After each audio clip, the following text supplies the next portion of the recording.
je danes ptičica spet veselo zapravljala. Slom Torvald, to je prvi božič, ko nam ni treba varčevati.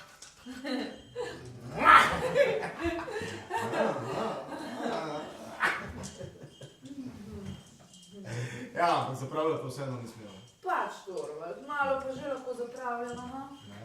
Čisto malo. Dobival boš visoko plačo in zaslužil boš veliko denarja.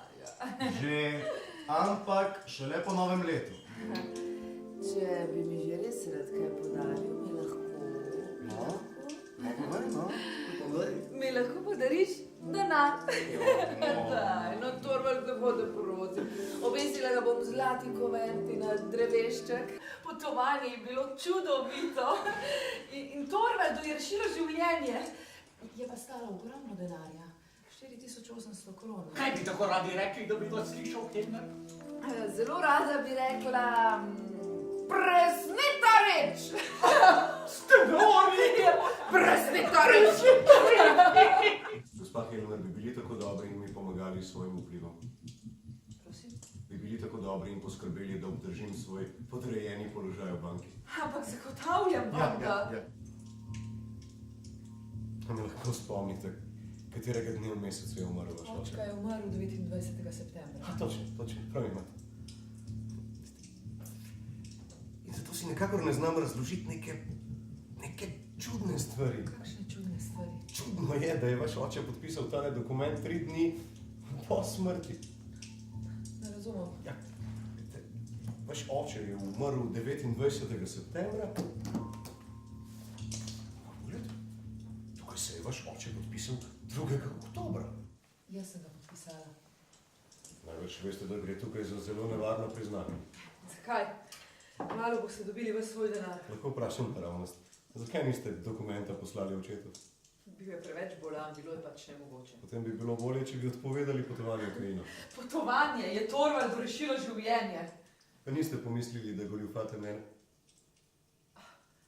Gospa Helmer, očitno nimate prave predstave o tem, kaj ste pravzaprav naredili, ampak povem vam, da je to isto, kar sem pred časom naredil jaz. Ponaredili ste podpis? Je res tako grozno to, kar je storil ta Krogstad? Ponaredil je podpis. Si lahko predstavljaš, kaj to pomeni? Ja, pa... A je mogoče, da je to naredil v stiski? Je. Ali pa iz nepremišljenosti, tako kot mnogi drugi. Ne mislim obsojati človeka zaradi ene same napake. Kdor greši, naj prizna krivdo in naj odsedi kazen. V letu in pol nisem naredil nič nepoštenega, zdaj pa sem spet na cesti in ne mislim se zadovoljiti s tem, da me bojo vzeli nazaj iz usmiljenja. Hočem nazaj v banko, na višji položaj. Boš možno odprl mesto za.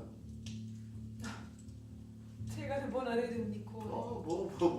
Boste videli. V letu dni bom direktorjeva desna roka. Delniške banke ne bo vodil Torvald Helmer, ampak Nils Krogstad. Uničila si mi vso srečo! Vsa moja prihodnost! Vse groza! Krogstad zdaj lahko z mano počne, kar hoče. Lahko mi ukazuje, lahko razpolaga z mano, kadar se mu zljubi. Jaz pa niti pistiti smem! Ko me ne bo več, boš svoboden. Ne sklanjaj cirkusa! Ja, kaj bom pa jaz imel tega, če tebe ne bo več? Kaj? Ti najmanjše koristi?